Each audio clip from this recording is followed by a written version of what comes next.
An 8-year-old girl just crashed the most dangerous Mafia engagement party on the East Coast.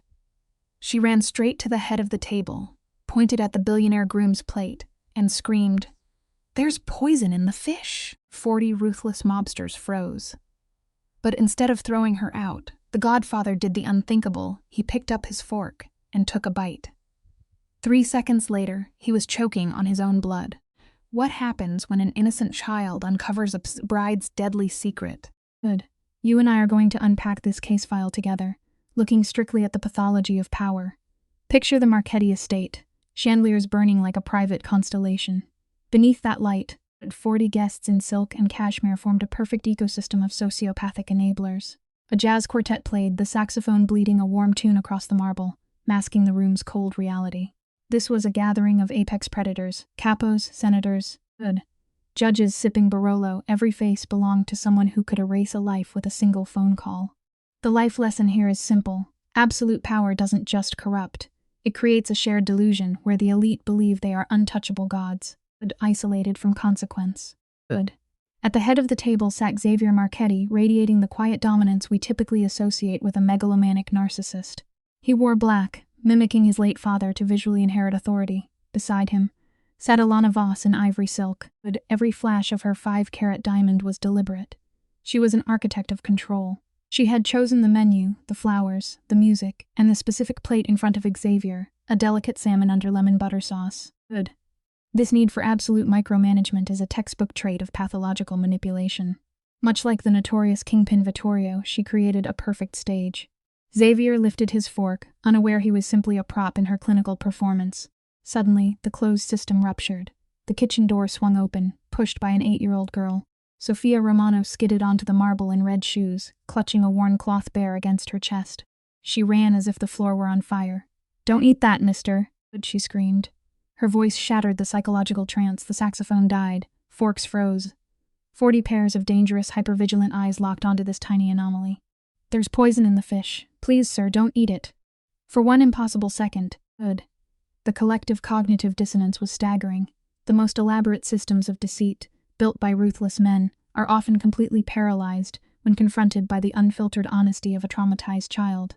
Xavier froze, the salmon trembling on his silver fork. His ego wouldn't allow a panicked reaction.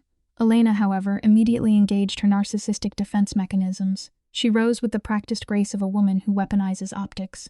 Her eyes widened, but her hand went to her chest. Classic performative shock. "Sophia," she breathed, coding the word in fabricated pity. Just then, Maria Romano burst from the kitchen, flour on her apron. She reached for her daughter in sheer terror. "Sophia, no, come to Mama." But the child was locked in an acute stress response, hyper-fixated on the threat. Maria's authentic, maternal panic stood in chilling contrast to Ince's calculated, hollow empathy. Stick with me, this is where the behavioral analysis gets fascinating." Sophia lifted a finger, steady as a needle, pointing straight at Elena. "I saw her." She poured white powder from her purse. The room immediately deployed denial to protect their reality. "The cook's daughter, jealous," they murmured. A silver-haired senator chuckled, a classic anxiety displacement tactic. But at the far end of the table, Don Lucia Marchetti didn't laugh. The matriarch sat with her rosary coiled tightly, but her dark eyes clinically dissecting the child, the bride, and the plate. She didn't speak, but the temperature dropped. The lesson is vital. When the herd laughs to ease their fear, the true survivor stays perfectly quiet and watches. Let's examine Xavier's response. He slowly lowered his fork, setting it down as if it were a loaded weapon. He didn't look at Elena. He didn't look at his guests. His focus tunneled entirely onto Sophia. "Little girl," he said softly, "are you sure?" Notice his emotional detachment. A healthy mind turns to the accused partner. A narcissist assesses the public humiliation factor. Sophia didn't flinch. Her bear pressed against her ribs like armor. She breathed fast, but her eyes never left Elena. Then, Elena made her move. She slipped around the table with deliberate elegance. She knew every eye was measuring her. And sociopaths absolutely thrive when they become the center of a high-stakes psychological drama.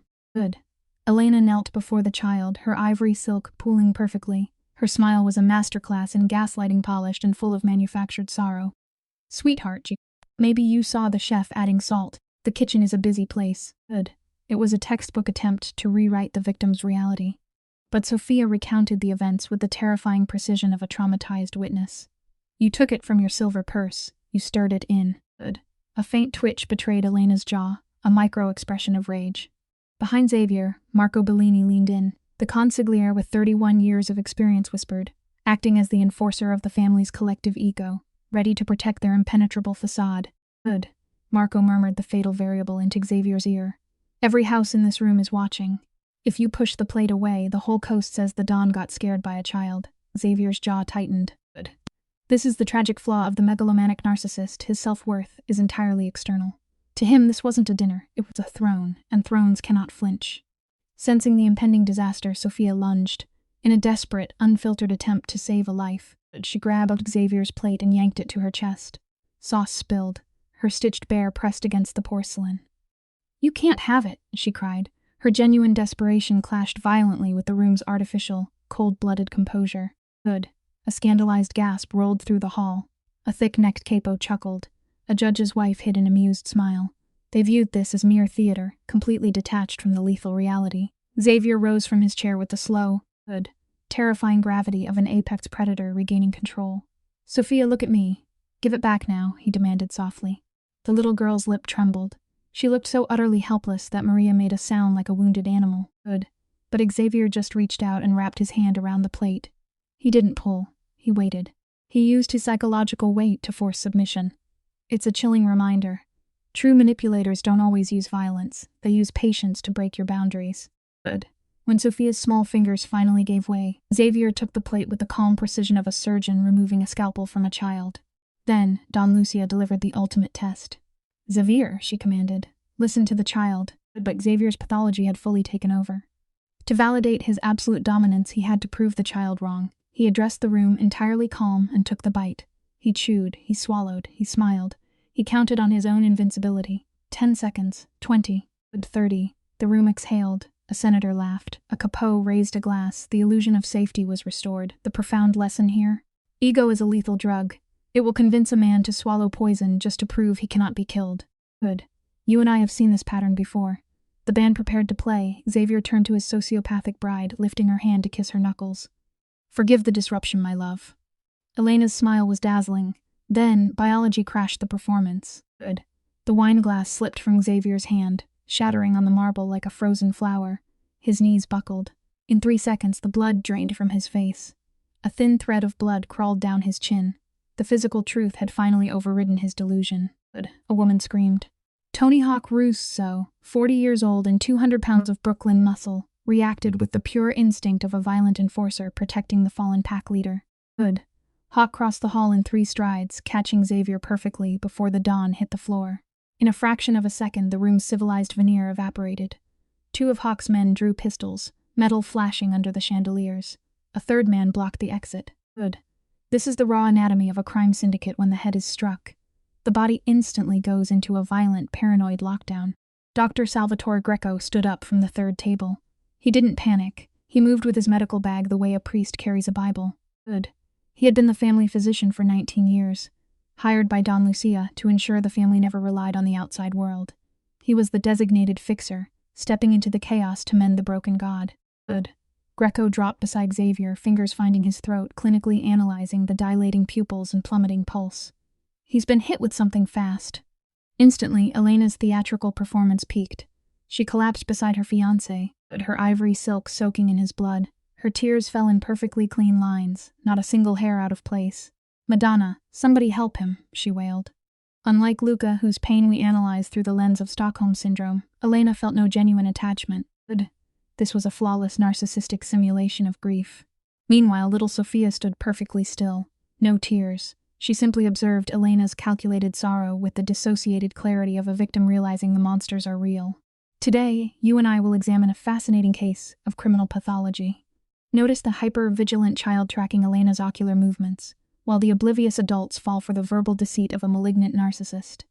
At the table's head, Donna Lucia asserts absolute environmental control. She radiates the quiet, localized violence of an apex predator. "No one leaves this house," she states, her vocal pitch flat, indicative of severe psychopathic calm. The enforcer, Hawk, locks down the perimeter. His operatives execute the containment protocol with the detached efficiency of conditioned enforcers. A trapped senator suppresses his fight-or-flight response. displaying classic learned helplessness. Meanwhile, Dr. Greco preserves the forensic scene, demanding no one contaminate the victim's plate or glass. The physician demands the preservation of all biological variables, securing the forensic chain of custody before paramedics arrive. The housekeeper, exhibiting the trauma-bonded loyalty of a long-term employee, silently identifies the targeted delivery method, a specific plate marked with a gold flower, exclusively reserved for Xavier. Observe the perpetrator. Elena performs a hollow facsimile of grief, kissing his forehead in a dry, clinical manner that reveals a total absence of affective empathy. Her gaze darts toward the service exit, betraying acute paranoia. The hypervigilant child, Sophia, instantly processes this microexpression. Her overactive amygdala matches it to a freshly encoded trauma memory, an illicit transaction involving an envelope at that exact door just 2 hours prior. The child's memory is a textbook flashback. Elena transferring an envelope to a man, his verbal confirmation loaded with premeditated intent. Suddenly, the mother engages in physical suppression, dragging Sophia against the wall. This is a profound maternal fear response, a desperate attempt to enforce silence in an authoritarian environment. She models survival through total invisibility, yet the child remains visually fixated on the narcissistic bride. As the sirens escalate, the matriarch maintains rigid cognitive control. Donna Lucia dictates the containment protocol, a private medical wing, zero law enforcement, and an informational blackout backed by a threat of lethal omniscience. The conditioned paramedics silently load the pallid victim onto a stretcher, expertly navigating the intense psychological minefield of the dining room. As the stretcher mobilizes, the victim regains fractional consciousness. His ocular searching suggests a desperate need for a reality anchor. He locks onto the traumatized child and her transitional object, the battered bear, offering a weak nod. A profound nonverbal acknowledgement of their shared reality in this toxic system. The scene shifts to the sterile hospital, an environment entirely subjugated by the syndicate's wealth. Vehicles park with blatant disregard for social boundaries. A classic marker of antisocial entitlement. Inside, the matriarch's singular phone call has systematically purged the wing. The clinical staff exhibit textbook subservience, their downcast eyes a learned response to implied violence. The syndicate's enforcers maintain a silent, intimidating perimeter, functioning as physical manifestations of organized, absolute control. The auditory landscape is stripped down to pure clinical data, the rhythmic validation of a heartbeat, contrasted against the repetitive clicking of rosary beads. The matriarch sits in isolation, her posture unnervingly rigid, displaying the emotional detachment characteristic of a hardened sociopath. Her appearance remains meticulously curated, asserting dominance over the physiological chaos nearby. She uses the crucifix as a self-soothing mechanism, its pendulum motion grounding her compartmentalized psyche. Her vacant stare indicates a deep internal processing of variables and retaliation matrices. Out in the sterile corridor, the mother exhibits protective body language, using physical proximity to shield her daughter from the toxic psychological radiation of the criminal syndicate's inner sanctum. Let's look at this behavioral shift together, shall we? The perimeter guard invalidates the mother's presence, displaying rigid boundary enforcement. The mother exhibits an acute submission response, retreating while the child uses her stuffed bear as a psychological shield. Suddenly, the matriarch disrupts the hierarchy. The cessation of her rosary signals as critical pivot.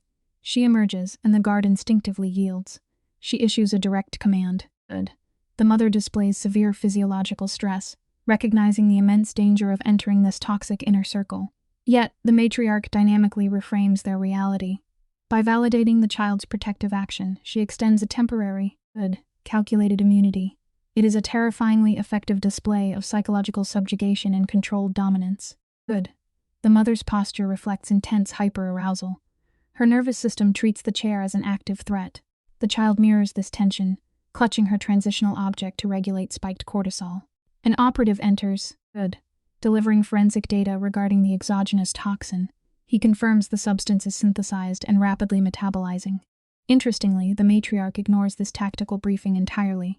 Her analytical focus is locked onto the child, evaluating her as a crucial intelligence asset. Another familial variable enters the clinical space, the victim's sister. Notice her physiological presentation.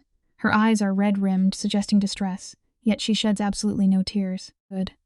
This indicates profound affective suppression, a learned survival trait, typical of individuals raised in environments that demand severe emotional compartmentalization. Good. The sister employs an immediate de-escalation technique. Lowering her physical elevation to the child's eye level, she deliberately dismantles the intimidating power dynamic. Her vocal tone is modulated to bypass the girl's defensive psychological barriers. Good. Establishing a secure framework for disclosure. The child responds with remarkable cognitive clarity, a phenomenon often seen in acute trauma where the brain encodes hyper-specific details. Good. She uses her stuffed bear as a grounding anchor and initiates a chronological data dump. Note her precision. The exact timestamp, the spatial geography of the room, and the perpetrator's paranoid double-check over the shoulder. Good. The child acts as a flawless biological recording device, meticulously detailing the narcissist's methodical extraction of the chemical agent from a specialized silver purse. Good. The child's testimony remains objective, devoid of emotional contamination. She recounts the poisoning with forensic accuracy. The targeted application to the specific plate, the use of the silver implement, good, and the deliberate concealment of the contaminated tool. Then, we observe a shift in her vocal effect. Her volume decreases significantly as she recalls the secondary accomplice, indicating a subconscious recognition of organized conspiracy. Good. She quotes the subject verbatim. "Tonight has to work." This is a crucial pivot point. The operative and the matriarch exchange a micro-expression of mutual comprehension, instantly recognizing the phrase as a marker of a coordinated assassination attempt. Good.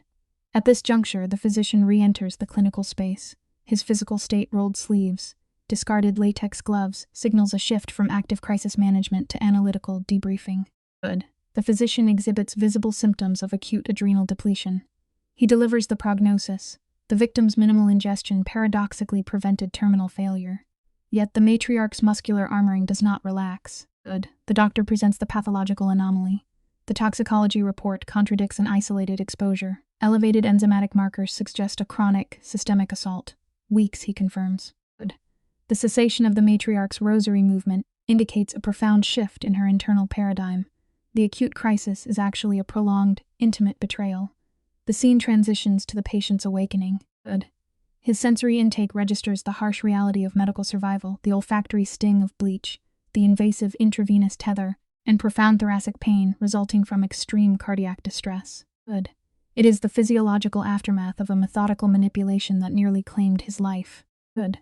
The patient experiences a metallic taste characteristic of neurotoxic clearance. However, his cognitive architecture reboots with remarkable lucidity.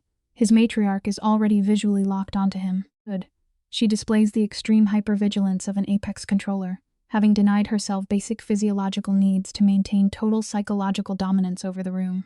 Her garments remain unchanged, a physical testament to her static, watchful state. Good. She initiates the debrief with a targeted inquiry regarding his failure to heed earlier intuitive warnings. The patient closes his eyes, exhibiting deep cognitive dissonance and shame. He admits his failure to process the environmental red flags. Good. The matriarch weaponizes this admission immediately. Her tone, completely devoid of maternal warmth, reinforces a harsh conditioning protocol. Future survival will demand absolute obedience to her directives. Good. Stick with me, this is where the psychological blindness becomes undeniably clear. The patient attempts a humor response, a classic defense mechanism, but physical pain interrupts it. The operative enters, bringing data to shatter the victim's denial. Good. He lays out a meticulous behavioral audit covering a 6-week timeline. He lists the somatic symptoms of chronic poisoning, abandoned physical routines, severe fatigue, neurological pain, and altered habits. Good. The victim had rationalized these severe physiological markers as mere occupational stress. This is a textbook example of cognitive dissonance, the mind's desperate need to normalize the lethal actions of an intimate partner. The patient stares upward. Good. Finally accepting the brutal reality of his self-deception, he issues a directive to bring the child in. The operative defers silently to the matriarch before opening the door to initiate the next phase. Good. The traumatized child enters barefoot, a stark indicator of her vulnerability in this controlled space. She clutches her stuffed bear for emotional regulation. After initial maternal guidance, she advances autonomously, halting at a calculated, good, defensive distance, an instinctual measurement of threat versus safety. Despite profound physical trauma, the patient insists on elevating himself. The physician attempts to enforce medical compliance, but the patient overrides him. Good. Driven by a psychological imperative to establish visual parity. He pushes through intense agony to meet the child's gaze. The connection is heavy with unspoken transference. He recognizes the hypervigilance in her eyes. Good. A mirror of the situational awareness he lethally lacked. Here is the lesson. The greatest teachers of survival are often the ones forced to navigate the darkest rooms long before they should. In clinical behavioral analysis, an apex predator rarely shows contrition. Yet here is Xavier, the cartel patriarch, stating openly that he made a catastrophic error by taking the poisoned plate and making the child watch him consume it. His apology, an anomaly not witnessed in nearly a decade, registers as a genuine psychological reset. Notice the child, Sophia. She does not display standard somatic trauma responses. She clinically studies his face, asking practically if the internal tissue damage is painful. When he admits it is, her baseline remains perfectly flat. She deems this a fair trade. Then, displaying remarkable executive function for an 8-year-old, she retrieves a crumpled, stained square of paper from her pocket, a physical artifact of attempted murder. Let us examine the juvenile's behavioral logic. Sophia explains how she extracted the torn packet from the refuse bin, the moment the primary suspect left the room. She concealed it inside a dry pasta container, a classic resource-guarding behavior, typical of subjects accustomed to hostile environments. The attending physician, Dr. Greco, recognizes the forensic magnitude immediately. He secures the evidence in a sterile bag, with the rigid protocol of a crime scene investigator. Notice the maternal figure, Donna Lucia. She bypasses the doctor entirely, validating the child's high-risk behavior by labeling her brave. This is how syndicate environments condition juveniles. They reward proximity to danger, normalizing life or death stakes as standard family dynamics. Now, you and I are going to unpack the arrival of the primary antagonist. The corridor outside erupts before Elena Voss even breaches the threshold. This is a textbook theatrical display of a megalomaniac narcissist. She bursts into the trauma ward exactly as she moves through her entire existence, as a curated performance requiring a captive audience. Her wardrobe has been meticulously swapped from party silk to funereal black velvet. She produces a flawless imitation of a distraught partner. Her mascara is smudged with forensic precision, calculated to signal emotional distress without compromising her aesthetic superiority. In psychiatric terms, we call this predatory mimicry. She is performing grief, projecting an artificial reality to control the narrative in the room. Watch the physical interaction, or rather, the stark lack of it. Elena initiates forceful physical contact, wrapping herself around the cartel leader. However, Xavier does not engage in mirroring. The anticipated reciprocal embrace never happens. His autonomic nervous system remains entirely dormant. His eyes, when they meet hers, reflect the absolute zero empathy of a seasoned sociopath evaluating a threat. Elena instantly registers this behavioral mismatch. The mask slips, just slightly. Her verbal defense begins immediately, blaming underlings for her absence. Then her hyper-vigilant gaze scans the environment for variables she cannot control, landing directly on the juvenile subject in the corner. The child is an unpredictable element, and narcissists despise the unpredictable. Elena aggressively attempts to establish dominance by demanding the child be removed. This is a standard displacement tactic. But Donna Lucia blocks her with the notion of hierarchy, reminding the younger woman that her status as the patriarch's wife is not yet solidified. Then, Xavier executes a masterful psychological pressure test. He does not yell, he does not accuse. He uses a flat, effectless tone, the identical acoustic register he employs when ordering executions. He simply announces that the internal security team is retrieving every frame of the kitchen surveillance footage. He introduces hard, empirical data into Elena's carefully constructed emotional theater. For a behavioral analyst, watching a trap snap shut on a narcissist is always deeply revealing. For 500 milliseconds, the megalomaniac experiences total system failure. You and I see this in interrogation rooms constantly. Elena's facial musculature betrays her internal panic. A mechanical blink, a microscopic involuntary twitch at the corner of her mouth. Her autonomic nervous system halts her respiration, suspending a fabricated sob directly in her throat. But the pathology of a true narcissist is resilient. Her defense mechanisms instantly reboot. She suppresses the panic and loudly embraces the concept of the survival, immediately projecting her own guilt onto the 8-year-old child. She demands an apology from her victim. Across the room, Sophia observes this manic projection without a single blink, displaying remarkable psychological endurance. Elena abruptly fabricates an excuse to flee the environment, exiting with the same rehearsed velocity she used to enter. The moment she vacates the premises, the atmospheric tension dissolves. Then, the juvenile delivers an observation of staggering clinical accuracy. Sophia states that the woman was not frightened by the medical emergency, but only exhibited somatic fear markers when the surveillance cameras were mentioned. The child has correctly identified the suspect's psychological trigger. 3 hardened cartel figures stare at her. Xavier studies the girl, recognizing a cognitive processing speed that mirrors his own predatory intellect. When he states she is more intelligent than his adult operatives, he is not offering empty praise. He is making a factual behavioral assessment. The psychiatric profile of a syndicate requires absolute environmental control, which makes Marco's arrival deeply destabilizing. We must look at the facts he presents. The digital memory of the estate has been surgically altered. Exactly 20 minutes of visual data have been eradicated from the primary and redundant servers, without a single access footprint. This is not a crime of passion. This is premeditated, highly organized manipulation of physical reality. Xavier experiences the visceral, somatic drop of betrayal. The absence of data tells him everything he needs to know. His isolation is absolute. The contamination is coming from inside his own hierarchy. Someone with high-level access has actively facilitated the megalomaniac's attempt to assassinate him.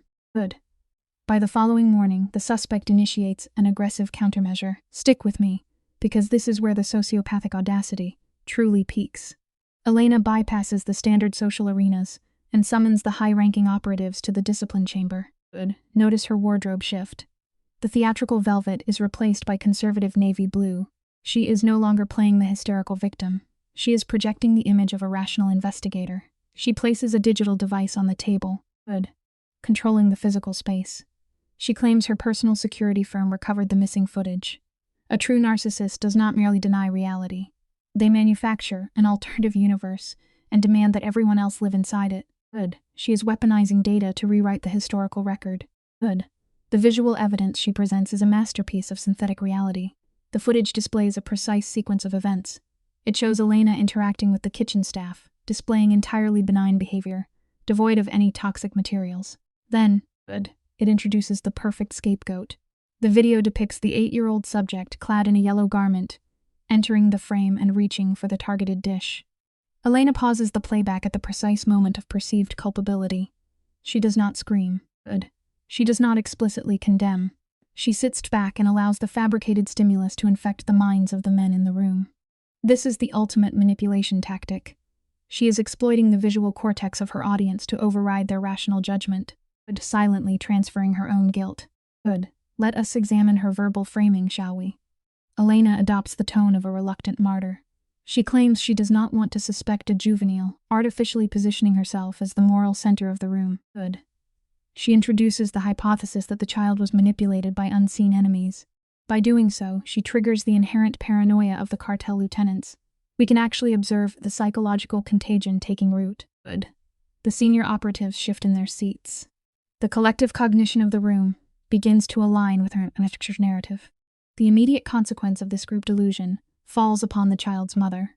Maria, a vulnerable subordinate, is subjected to hours of intense psychological interrogation. The innocent are always the first casualties in a narcissist's game. The systemic punishment escalates rapidly. By mid-afternoon, the mother and child are ordered into exile, completely stripped of their security and housing. Observe Sophia's behavioral response to extreme isolation.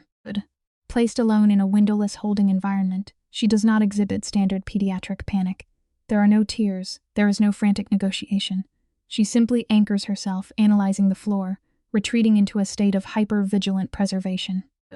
When she is finally summoned to the patriarch's darkened study, she faces a man physically depleted by toxins but intellectually lethal. He directs her to a leather chair. She climbs into it, her feet dangling in the air. A microscopic figure about to be subjected to an apex predator's ultimate cognitive stress test. Xavier issues a binary demand for the truth. He informs her the visual evidence places her at the scene. You and I have probably both witnessed suspects collapse under this specific pressure. But Sophia does not fracture. She states, with absolute clinical detachment, that the footage is synthetic. Her proof is entirely anchored in physical reality. The digital rendering shows her wearing a yellow garment. But she knows her mother chemically altered that specific item of clothing to pink months ago to mask a permanent stain. The logic is impenetrable. A fabricated video cannot account for domestic microscopic details. Good. The cartel leader processes this data point instantly. The delusion shatters. He immediately initiates protocols to acquire raw, unmanipulated photographic evidence. Good. Today you and I are going to unpack this case file together. We begin with a classic display of hypervigilant paranoia, a common trait in the megalomaniac narcissist. Xavier demanded a complete visual record of the child's clothing, stipulating a strict 20-minute deadline. His subordinate, Marco, delivered it in 18.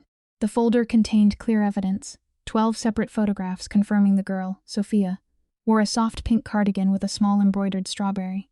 Yet, the recovered surveillance footage displayed a yellow garment. The discrepancy was clinical, undeniable proof of tampering. Watching this unfold, the matriarch, Donna Lucia, simply drew a slow, calculated breath. Good. The subject's environment was meticulously controlled, yet a breach had occurred. Good. Observe the subject's immediate cognitive pivot. Xavier realized his fiancée, Elena, had not panicked. She had premeditated this deception, staging the footage on a private server weeks prior.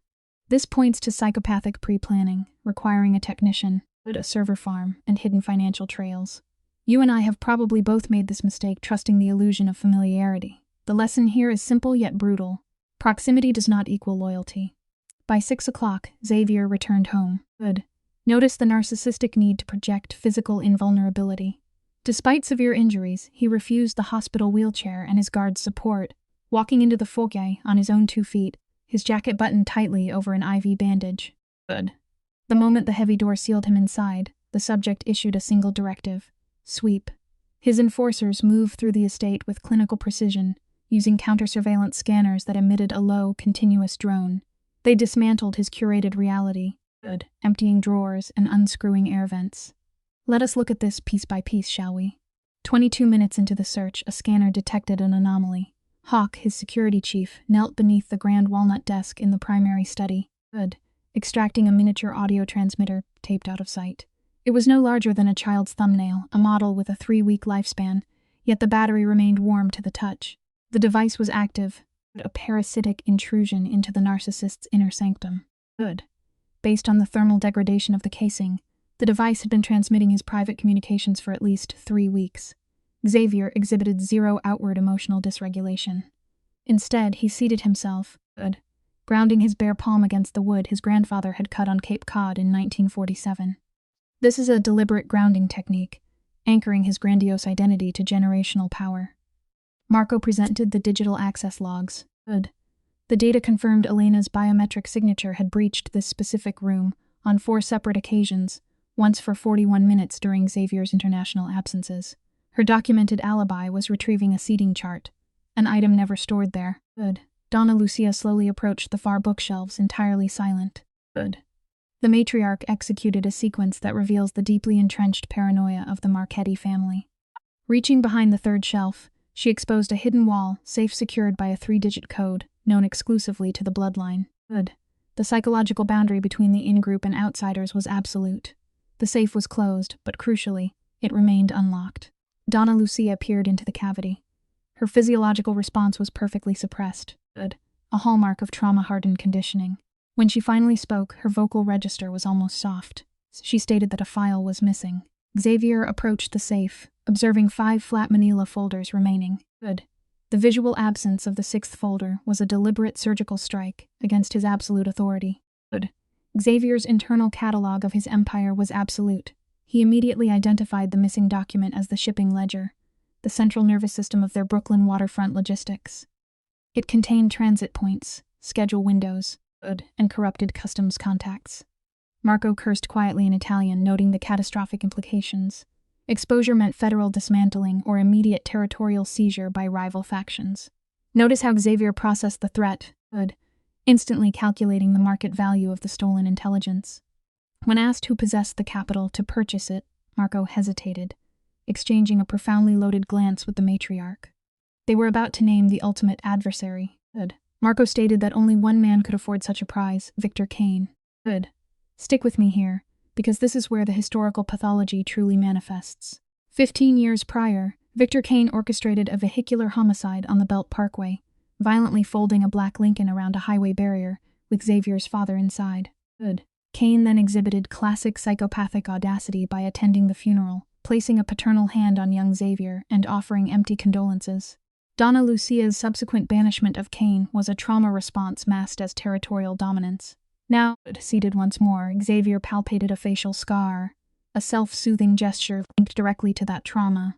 They deduced Elena was operating as Cain's proxy, using the deep generational alliances and quiet political favors shared by the Voss and Cain syndicates. Good. The clinical environment was interrupted by the housekeeper, Constance Hale. Her physical posture, hands rigidly folded over a starched apron as they had been for 38 years, demonstrated decades of institutionalized submission. Good. She offered a vital piece of behavioral evidence. 1 week prior, an unrecognized van delivered wine-colored roses designated specifically for Elena. While processing the stems, Constance observed a subtle, white powdery residue clinging to the organic material. Lacking the necessary suspicion, she misidentified the toxic substance as a common floral preservative and systematically washed it away. This domestic routine inadvertently disrupted a targeted biological attack, a variable the perpetrators simply had not accounted for. Xavier and his mother exchanged a look of profound, chilling realization. The prior evening had not been the primary event, but rather a preliminary dress rehearsal for murder. The narcissistic structure of their reality had been breached. Operating with unilateral authority, Donna Lucia immediately initiated containment protocols. She approached the garage apartments and informed Maria Romano that 2 suitcases were sufficient, and their relocation to the fortified main house was mandatory. Maria exhibited acute distress, her hands twisting a dish towel in a textbook manifestation of anxiety. She pleaded to maintain the established socioeconomic boundaries, suggesting temporary relocation to Queens. She understood instinctively that proximity to this family brings only ruin. The matriarch's response was devoid of empathy, prioritizing logistical security over the subject's emotional autonomy. She coldly dismantled Maria's illusion of choice. She outlined the stark reality of the threat. An organized entity was actively attempting to eliminate the child, first through digital manipulation, and inevitably through lethal force. Donna Lucia presented a calculated binary. In an unfortified apartment in Queens, Maria and her daughter would be defenseless targets in a window. Within the estate, they were integrated into a perimeter of walls, armed men, and guard dogs. This is a critical stage in the development of Stockholm Syndrome. The captor intentionally isolates the victim, framing themselves as the sole, omnipotent provider of survival. The environmental manipulation commenced immediately. The subjects were placed in a sprawling, opulent suite, a stark contrast to their previous socioeconomic reality. Sophia was presented with a massive 4-poster bed and an ancient juniper bonsai tree, its branches twisted by 60 years of patient hands. The environment was designed to overwhelm and pacify. As the child observed the miniature tree, Xavier entered the space. Observe his physical presentation. He was forced to rely on a black walnut cane, a severe blow to his grandiose self-image, dressed down in a dark sweater and slippers. He requested permission to enter, a calculated micro-gesture of false autonomy, before slowly lowering his injured frame into a chair. The grooming had officially begun. We are about to uncover the precise mechanism of their psychological entanglement. Xavier initiated the clinical interview by asking if she was experiencing fear. The child acknowledged her anxiety, but cited her stuffed bear, Mr. Beans, as a mitigating factor. She explained her father had been crushed in a structural failure when she was 4, preserving only the olfactory memory of cinnamon. This revelation created a profound cognitive dissonance within Xavier. As an apex predator, he had authorized the termination of countless individuals with absolute emotional detachment. Yet, in all his 37 years, he had never directly interacted with the collateral damage of a fatherless child. He was forced to process an emotional variable his framework deeply resisted.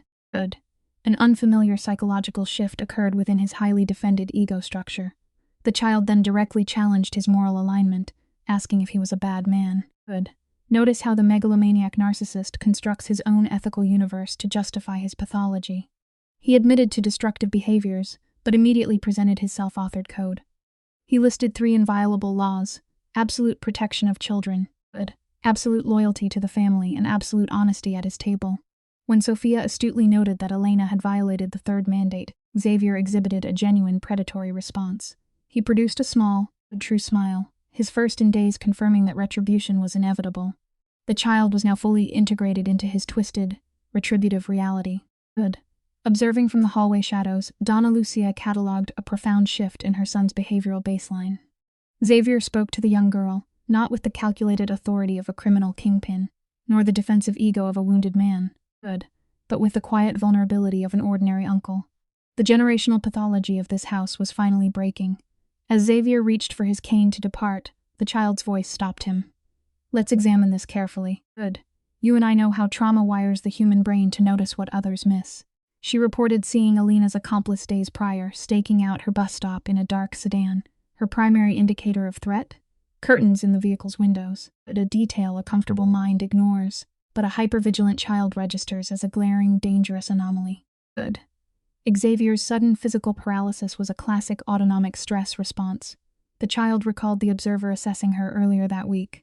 Standing in that juvenile space, the crime boss experienced the chilling evaporation of his cognitive dissonance. Good. The predators had fixated on this fragile subject long before they introduced a chemical agent into his home. By 6 the following morning, Dr. Greco entered the estate. His physiological markers, pallid skin, good. Fatigued posture indicated acute sleep deprivation from an all-night toxicological analysis. Greco placed his findings on the desk, bypassing all social pleasantries. The substance recovered by their young witness was an aconitine derivative, extracted from wolfsbane, a deadly neurotoxin masked as a mere garden botanical. Good. Greco detailed the botanical's deceptive nature, tapping the raw forensic data. A massive, acute administration induces lethal cardiac arrest within 60 minutes, leaving no trace for standard pathological screening. Good. But the psychological warfare aspect is far more insidious. When systematically microdosed over extended periods, the target does not expire. Instead, their cognitive and motor functions artificially degrade. They experience insomnia, diminished reflexes, and severely impaired executive function. It is a terrifying manipulation, forcing the victim to misattribute physiological collapse to routine mental stress. Marco adopted a closed, defensive posture in deep guilt. Their collective behavioral analysis had failed completely. They rationalized a literal poisoning as mere occupational fatigue. Good. Xavier remained entirely rigid, his hand grounding him to the desk, while his thumb traced an old scar, a self-soothing mechanism attempting to regulate profound internal shock. He demanded a verbal reconstruction of his own blindness. Good. Marco catalogued the methods of delivery, each framed by Elena as an act of intimate devotion. The morning espresso at his bedside, the weekend dessert where she isolated herself in the kitchen. Good. She masked lethal intent with the exact behaviors we associate with deep affection. By the window, Donna Lucia exhibited an acute panic response, realizing she had consumed those very same meals. Yet Dr. Greco clinically dismantled her fear. Good. Elena was a surgical psychopath. She had not contaminated the communal supply. She only targeted her specific obsession. Good. She introduced the toxin specifically into the isolated portion. It is a methodical, intimately invasive form of control. The aggressor creates an illusion of safety by eating from the same serving dish. Good. Manipulating the environment down to the placement of the silverware. Stick with me here. This is where the megalomania truly reveals itself. Marco transitioned to a secondary phase of their investigation, displaying financial forensics. Over a fortnight, good. $3 million had been surgically extracted from Xavier's discretionary funds. The psychological manipulation was dual-layered. She induced cognitive impairment, then exploited that vulnerability to secure authentic signatures. Good. The capital was systematically dispersed through a labyrinth of shell entities across multiple jurisdictions. Good. Every transaction was meticulously calculated to bypass security triggers. The timing correlated perfectly with Xavier's compromised states the exact evenings he suffered toxin-induced migraines.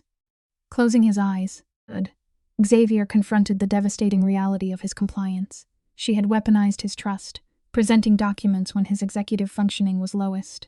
He had rationalized his memory gaps as mere aging, good. A common psychological defense mechanism to preserve the ego. Then Marco presented the ultimate artifact, a mandate granting Elena absolute executive authority over the family's foundation, contingent on his medical incapacitation. Good. She was not merely stealing capital. She was legally orchestrating his total erasure, a clinical masterpiece of sociopathic foresight. Good. The document bore the official seal of Elena's brother, proving a calculated familial conspiracy. Marco's voice lost all effect, a symptom of overwhelming distress. This fund controlled $40 million, dedicated entirely to orphan children. Good. You might be wondering the same thing I did. How could anyone be so clinically devoid of empathy? To target an endowment born of intergenerational guilt requires a total absence of moral functioning. Xavier's hand clenched into a fist, a physical manifestation of his returning aggressive drive. In the doorway stood Father Antonio. The elderly priest had previously refused to bless Elena. His subconscious behavioral profiling had correctly identified the narcissistic void behind her eyes long before any clinical evidence ever surfaced. The priest's horror highlighted a profound violation of their tribal code. Triggered by betrayal, Xavier stood, completely abandoning his cane. This is a documented phenomenon where acute rage temporarily overrides physiological impairment. His executive function had violently rebooted into the decisiveness of an apex predator. He issued absolute directives to sever her financial pathways. Driven by hyperarousal, Marco completed a forensic audit in mere hours. The emotional toll was deeply etched into his facial microexpressions. He revealed the critical nexus. The entity draining their assets was linked directly to the Kane family's legal counsel. Meanwhile, Hawk entered a state of hyper-focused behavioral observation, staking out Elena's residence for 16 continuous hours. Elena's departure from the estate was a textbook application of psychological reversal. By citing an oppressive air of suspicion, she manipulated empathy, framing her calculated extraction as an emotionally agonizing retreat. She maintained a strict visual barrier, utilizing dark lenses to conceal ocular microexpressions. While civilians like the doorman lacked the training to detect environmental anomalies, Hawk possessed the refined pattern recognition of a seasoned hunter. He identified the subtle, algorithmic repositioning of a dark surveillance vehicle. It rotated locations just frequently enough to avoid systemic detection, but not enough to evade a human behavioral analyst. Within 15 minutes of pulling the data, Hawk unmasked the operative watching her, Daniel Cross. Hawk's memory fired instant recognition before the visual data fully rendered. Cross was a known variable. In clinical terms, he was the connective tissue of a sociopathic network. A man with the psychological resilience to transport illicit capital without succumbing to federal scrutiny. His behavioral data pointed directly to the apex predator, the Kane family. We're about to uncover what really went down. The network is coming into view. When Cross relocated that evening, Hawk maintained stealth pursuit in an unremarkable utility vehicle. The destination was a predictable establishment favored by the legal caste. Cross isolated himself in a defensive rear position, abstaining from consumption, projecting the tense anticipation of a subordinate awaiting his handler. The secondary subject entered, projecting an aura of stability. Cashmere coat, tailored suit, the precise aesthetic armor used by white-collar predators to disarm suspicion. Hawk documented the interaction with mechanical precision. The subject was Sebastian Voss, Elena's biological coupler and legal accomplice. His psychological profile was typical of high-functioning narcissists in the legal sector, capable of weathering federal inquiries with insulated detachment. Their interaction was a masterclass in covert behavior. The physical exchange of the envelope was executed with minimal kinetic energy, deliberately obscured by tabletop objects. It was a sterile, emotionless transfer of power. They segregated their exit routes, a standard protocol utilized by individuals deeply familiar with paranoia. Hawk secured the evidence within an encrypted architecture. Back at the estate, Marco arranged the data, articulating the psychological gravity of the event. This was no crime of passion. It was an organized, sociopathic conspiracy backed by generational wealth and executed by a megalomaniacal family unit. Xavier absorbed this reality in profound silence. He turned his father's signet ring, a kinetic anchor connecting him to his predatory lineage. You and I have probably both made this mistake. We assume the greatest threats come from outside forces, when in reality, the human mind will build a cage out of love, long before an enemy builds one out of iron. The romantic illusion was finally shattered. The vulnerable, poisoned victim was completely dead. The kingpin had finally awakened. Let us unpack this clinical portrait of a man sitting at the apex of an empire. Today, you and I are going to analyze this case file together. For 15 years, Xavier wore his ring like a psychological tourniquet. Tonight, his fingers worked it relentlessly, like a priest thumbing a rosary when his faith finally dries up. This was no longer a standard territorial dispute. This was a profound personal insult. Xavier operated as a megalomaniac narcissist, and a rival named Victor Kane had attempted to transform his matrimonial ceremony into a slaughterhouse. Donna Lucia, the matriarch, entered without knocking, placing black coffee on his desk. She asked for his thoughts. He stated his grim reality, fixated on the solitary golden light burning in Sophia's window. Good. He vocalized a strategy that completely defied generational trauma. He would not react with immediate violence like his father. He would feign vulnerability. In behavioral analysis, playing the wounded animal is a classic predatory tactic. Good. He would give his enemies the illusion of control, offering them rope and lawyers, and then eradicate them in a single surgical sweep. Donna Lucia recognized the psychopathy of his father in that statement, but Xavier claimed the darkness as his own. Meanwhile, across the manicured lawn, little Sophia exhibited severe hypervigilance. She had crawled to her bay window, clutching her stuffed bear, her cheek pressed against the freezing glass. The bonsai tree stood behind her. In the dark hedge, she detected a subtle disruption. A solitary figure stood beyond the iron perimeter, hands submerged in a heavy coat, his posture directed entirely at her window. He lacked the casual mechanics of staff or the pacing of security. He possessed the absolute terrifying stillness of a dedicated voyeur. A lesser subject would have panicked. Sophia did not gasp. She held her bear with a white-knuckled grip, her warm breath fogging a small circle on the cold pane. "I see you," she whispered to the toy. "I see you back." Good. This is the early manifestation of Stockholm Syndrome, where a victim begins to emotionally anchor to the very darkness surrounding them. Across town, Elena was rapidly spiraling. 11 phone calls in 2 days. By the 9th call, her fabricated emotional hysterics had completely evaporated. Xavier deployed absolute silence, the most effective weapon in psychological warfare. On the 3rd morning, he issued a simple directive from a secure device, demanding her presence at 8 o'clock. She arrived exactly 2 minutes early. Her usual driver was absent, a variable the bodyguard Hawk processed without a word. She ascended the steps in the freezing sleet without an umbrella, met by security who treated her with open hostility.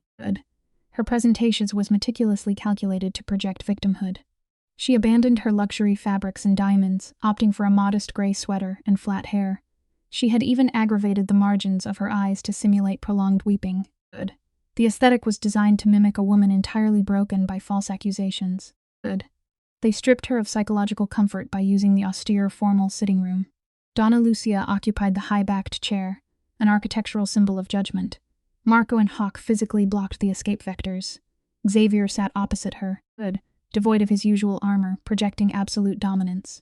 Elena scanned the environmental cues and wisely aborted any attempt at physical affection.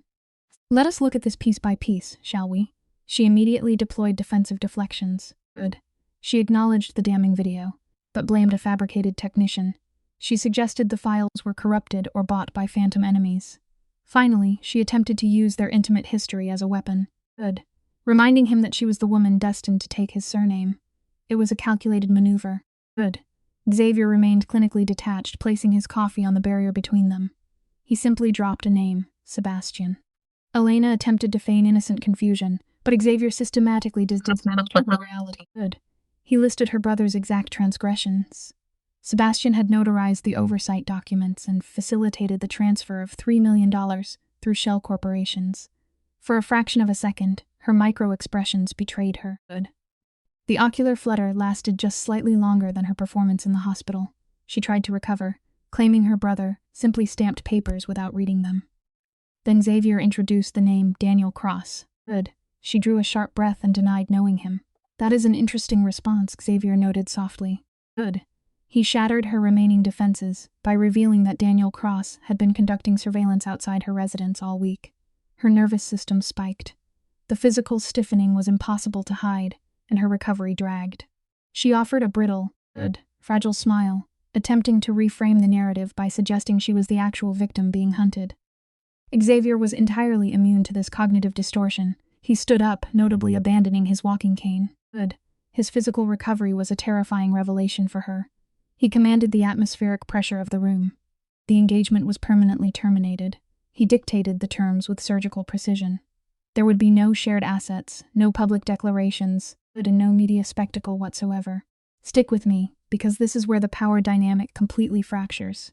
Xavier presented her with an inescapable binary choice. Option 1 required her to evacuate the United States within 48 hours, taking only her immediate possessions, and severing all ties with his syndicate forever. Option 2 was absolute annihilation, handing her entire conspiracy over to federal authorities he privately controlled. He waited for the psychological collapse. Instead, Elena stood up with smooth, unhurried grace, her posture actually decompressed. The paralyzing terror vanished from her eyes, replaced by a chilling euphoric relief. Donna Lucia would obsess over this specific facial anomaly for hours. "You genuinely believe you have the upper hand here?" "Good," Elena stated. "Good." She paused right at the threshold of the room, using the firelight to illuminate her profile. It was a highly theatrical departure, designed to inflict maximum psychological damage. She delivered a parting revelation with a perfectly calibrated smile. "Good." There was one vital variable he had completely failed to isolate. On the night of their engagement, she whispered, there was more than one assassin operating in his kitchen. She vanished into the hallway, and the heavy door clicked shut behind her. "Good." Marco was visibly shaken, demanding an explanation for her bizarre final statement. The matriarch stopped manipulating her beads. She translated the sociopathic parting gift. Someone else had infiltrated their secure environment. Xavier stood completely motionless. "Good." He remained rooted to the floor as a terrifying new hypothesis crystallized in his prefrontal cortex. If Elena had been systematically poisoning him with a low dose of aconitine over several weeks, good. His chronic lethargy and headaches aligned perfectly with the pathology. But the catastrophic physical failure at the dinner table, the instant convulsion, the oral hemorrhaging mere seconds after consuming the food that was excessively violent, good. That extreme reaction violated the established timeline of her specific toxin. This meant an entirely separate predator had tampered with his meal. He contacted his medical specialist before Elena even reached the street. Good. He ordered the physician to re-examine the blood drawn on the night of the attack for a secondary chemical agent. Good. He demanded the results before dawn, severing the connection before the doctor could even process the directive. 3 hours and 17 minutes elapsed. Dr. Greco entered the secure study. His complexion drained of all vitality. Good. Resembling weathered paper, he placed a single diagnostic sheet on the desk, his trembling finger isolating a specific line of data. The underlying aconitine exposure was confirmed, but beneath it lay a secondary catastrophic discovery. Tetrodotoxin. Good. The room's atmosphere collapsed. Marco demanded clarity. The doctor explained it was the deadly compound found in pufferfish, a neurotoxin without any known pharmacological antidote. Good. A lethal dose the size of a grain of rice will paralyze the respiratory system in under 30 minutes. Good. The physiology of this poison is exceptionally cruel, as the victim remains entirely conscious while suffocating. Xavier processed his own impossible survival. He demanded to know why he was currently drawing breath. Good. The physician gazed at him with that profound disbelief specific to men of science confronting a miracle. "You and I have probably both learned that our deepest trauma can become our strongest armor." The doctor explained there were 2 variables. First, the minimal consumption of the contaminated food. Second, the prolonged exposure to Elena's poison had inadvertently triggered a massive defensive response in his liver. The first assassin's slow poison had mutated his internal biology. Good. Accidentally shielding him from the second assassin's lethal strike. Good. Let us open this file together, you and I, and examine a fascinating moment of cognitive dissonance. The subject Xavier paused as the forensic reality set in. Elena's non-lethal paralytic had inadvertently neutralized a secondary lethal toxin. Good. For a long interval, his motor functions ceased. Then, sinking behind his desk, he released a soundless laugh, a textbook involuntary stress response to surviving a dual assassination. His enforcer, Marco, broke the silence with flat detachment. Good. Who introduced the lethal agent? Xavier processed the timeline with clinical precision. Elena entered the kitchen at 7:42. The sous chef, Vincent Pellegrini, applied the final layer. Hawk's facial micro-expressions darkened instantly. Good. The behavioral profile of a fleeing suspect is highly predictable, and Vincent exhibited every classic symptom of sudden onset panic. Hawk reported the subject had abandoned his apartment in Etruria 6 hours prior, extracting his passport and a single duffel bag. Marco ran a background matrix, uncovering a crucial data point within 11 minutes. Vincent previously spent 3 years at Bellanovas, a steakhouse in Atlantic City. The corporate ownership was buried under 4 shell companies, ultimately leading to the Kane family's laundering operations. The psychological signature of a rival cartel was undeniable. Xavier paced the room, continuously turning his father's signet ring to anchor his mind against the encroaching chaos. But Xavier vocalized his internal duction, speaking to the room but addressing his own fracturing paradigm. 2 poisons, 2 distinct psychologies at play.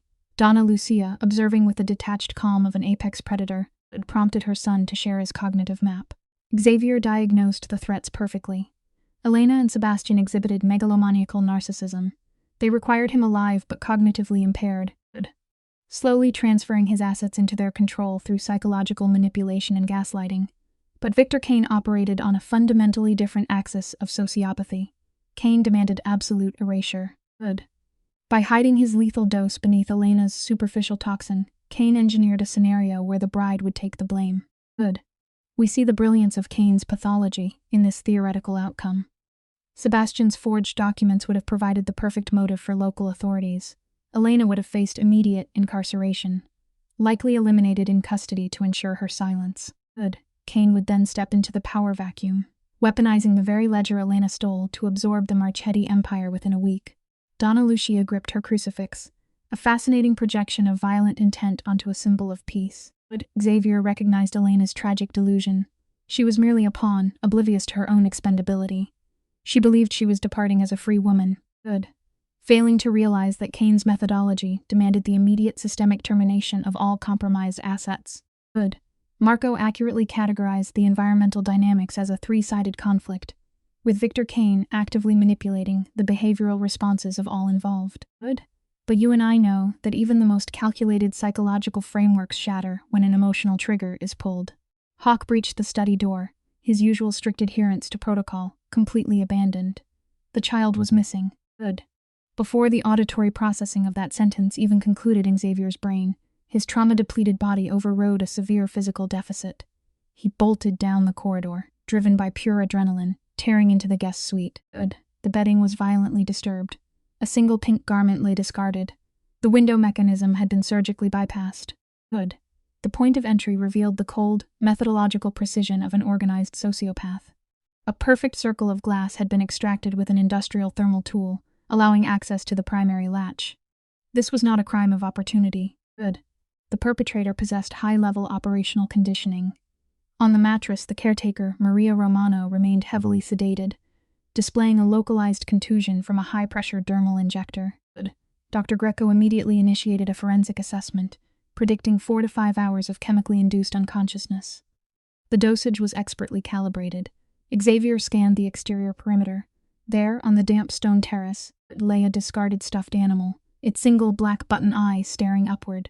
The abandoned bear served as a poignant psychological artifact, violently separated from its owner's grasp. The soft earth beyond the boundary fence displayed twin parallel striations, the undeniable physical evidence of a child being forcibly dragged. Hawk provided the systemic failure report. Cameras 6, 7, and 9 had experienced an 8-minute total blackout. The motion sensors recorded 0 anomalies. This indicated a profound breach of internal security protocols. The perpetrator possessed intimate knowledge of their network architecture.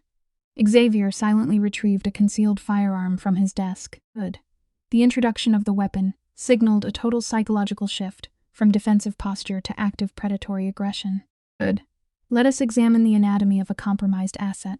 It took 28 minutes to secure Bruno Corelli, a 34-year-old guard drowning in a 7-figure gambling deficit acquired over 6 months in Bensonhurst. They isolated him under a single bare bulb. Hawk utilized the threat of violence without ever raising his hand, a masterclass in silent intimidation. When Xavier entered, removing his jacket, Bruno's psychological defenses entirely collapsed. He weaponized his own guilt.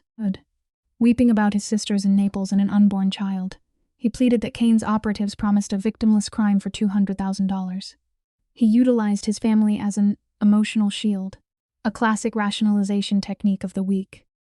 Stick with me here, because this physical interaction is crucial. Xavier bypassed all verbal negotiation, utilizing kinetic dominance to elevate Bruno 3 inches from the chair. He demanded the child's coordinates. Bruno experienced a complete neurological flooded state, desperately swearing his ignorance. Marco bypassed the suspect entirely, conducting a rapid forensic extraction of Bruno's mobile device. The digital footprint revealed the logistical endpoint. The package was routed to Pier 17 in Brooklyn by 0130, a defunct freight terminal operating under the corporate concealment of the Kane Syndicate. It was a recognized hostile environment, specifically engineered to trigger avoidance behaviors in rival factions. The location was a meticulously designed psychological trap, and every behavioral indicator screamed of an ambush. Donna Lucia entered the interrogation space, her physical presence a manifestation of cold, matriarchal calculation. She entirely ignored the weeping guard, classifying him as a discarded variable. She confronted her son with the reality of Victor Kane's manipulation. Xavier acknowledged the trap, yet his internal moral framework compelled him forward. He verbalized his motivation. The child had subjected herself to extreme physical risk to preserve his life. He was now bound by a profound psychological need for reciprocity. The criminal mind is rarely altruistic, but the trauma bond forged in that dining room demanded a response. Marco immediately constructed a 3-tiered tactical response. The primary layer involved a highly visible, aggressive frontal assault, deliberately satisfying Kane's expectation of a predictable emotional reaction. The secondary layer utilized a subterranean infiltration vector for covert operational support, but the third layer demonstrated Donna Lucia's supreme grasp of systemic manipulation. By leveraging a confidential religious proxy, a local priest, she initiated a chain reaction within the 123rd Police Precinct. She engineered a scenario where the authorities would simultaneously disrupt Kane's private residence and the warehouse exactly 15 minutes post-breach. Marco offered a deep bow to her clinical brilliance. A fascinating ritual of psychological absolution occurred in the foyer. Xavier knelt, pressing his forehead against his mother's hand, seeking permission for his impending violence. Donna Lucia reframed his aggression, validating his mission as a righteous endeavor. This cognitive restructuring allowed Xavier to operate without moral hesitation. He verified his weapon's mechanics as the atmospheric conditions outside deteriorated into freezing rain. The final conflict was truly inevitable. Meanwhile, Sophia regained consciousness within a sensory deprivation environment. The olfactory input of stale smoke and damp masonry signaled total isolation. The structural decay of her cell reinforced the absolute power disparity between captive and captor. You and I must look closely at this final image to understand the true resilience of the human mind. Sophia's extremities were secured anteriorly with industrial restraints, causing immediate physical trauma. Placed deliberately against her chest was a new, factory-stiff stuffed animal, a sterile replacement for her actual comfort object. It was a calculated psychological gesture by her abductors, mimicking empathy while asserting total environmental control. Yet, Sophia accepted the surrogate. She tightened her bound hands as the synthetic fur. It is a profound life lesson. In the absolute absence of light, the human psyche will anchor itself to any available source of comfort, no matter how fabricated, simply to survive the darkness. The subject enters the room with the measured, practiced gait of a man who believes he is a living deity. He is 50, perhaps older, his silver hair immaculate above a prominent forehead. Notice the attire carefully. A black cashmere overcoat. A heavy gold signet ring bearing a deeply carved letter K. These are the totems of a megalomaniac narcissist. Items meticulously designed to project absolute dominance over his environment. Victor Kane shuts the door with a perfectly controlled click. He speaks softly to the 8-year-old child. Sophia, isn't it? He asks. What a small little girl to ruin such a large plan. The subject uses forced intimacy to disorient his victim. She offers no response, her lips a tight line. He seats himself deliberately before her, establishing his physical supremacy. Observe his posture. He does not lean forward or raise his voice. He folds his hands, projecting a terrifying serenity. He asks if she knows who he is, calling himself a bad man with a charmed sociopathic laugh. You and I must understand this mechanism. Narcissists constantly rewrite reality to serve their fragile ego. He tells her everyone is a villain in someone else's story, framing Xavier Marchetti as his personal antagonist. He tests her, asking if she knows Xavier killed his father. For a fraction of a second, the mask slips. The kindness in his eyes turns to dead glass. He demands to know her source. Let's look at this piece by piece. In my years analyzing criminal psychology, I've seen how terror reshapes a child's brain. Camilla Kane enters, perfectly composed, carrying a glass of warm milk. She completely ignores her husband. A classic sign of emotional numbing. She sets the saucer down. Drink, she tells 8-year-old Sophia. The starving child stares at the film on the milk, but trauma triggers hypervigilance. Instead of drinking, Sophia's mind conjures the voice of her protector. Xavier, crystal clear in the room. The lesson here is simple. Even in our most terrifying moments, the voices of those who genuinely care for us will surface in our minds. They provide the exact psychological armor we need to survive the monsters standing right in front of us. Never consume what an enemy offers. Xavier's conditioning overrides the child's starvation. Sophia pushes the glass away. Victor Kane, a textbook megalomaniacal narcissist, smiles at her defiance. He begins his psychological manipulation, mocking Xavier's sentimentality. Then comes the coercive demand. Victor orders her to alter her traumatic memory, testifying that only Miss Elena handled the poisoned sauce, erasing the man in the black jacket. Calmly, and she goes home. Good. He is planting a false reality into a developing brain. The lesson here is crucial. Manipulation usually wears the mask of a reasonable bargain. True predators never ask for your soul outright. They ask you to compromise your truth, piece by tiny piece, until your reality belongs entirely to them. But Sophia absolutely refuses. She tells him she will not lie. Instantly, the narcissistic mask slips. The faux kindness vanishes, replaced by a brutal ultimatum. He threatens her mother's life, the absolute peak of emotional extortion. Good. Sophia's physiological response is incredible. A single tear forms, but she forces it back. She lifts her chin and repeats her refusal. Victor rises, staring at her with cold assessment. Good. He leaves carrying the dangerous rage of a tyrant, defied by a child whose feet cannot even touch the floor. You see, the vital lesson here is that courage is never the absence of fear. Courage is feeling the hot sting of terror. Good. Knowing exactly what you stand to lose, and still refusing to surrender your integrity to someone who thrives on breaking you. Good. The door clicks shut, leaving Camila alone with the captive. Observe Camila's behavior, a chilling exhibition of Stockholm Syndrome, twisted into complicity. She whispers that Sophia reminds her of herself, apologizing for the horrors to come. Good. She recognizes her own trauma in the girl, yet she simply locks the door and leaves. Empathy without action is just another form of abuse. But look at Sophia's psychological pivot. Her dark eyes immediately begin mapping the room. The bulb, the cord, the chair legs, the gap under the door, and that unattended glass of milk. The life lesson here is vital. When the world abandons you to the dark, you cannot wait for a savior. You must look at the ordinary pieces around you and figure out how to engineer your own survival. Good. Let's shift to the rescue. The rain is a hammering wall along the Brooklyn waterfront. 3 tactical vehicles kill their headlights, rolling silently toward Pier 17.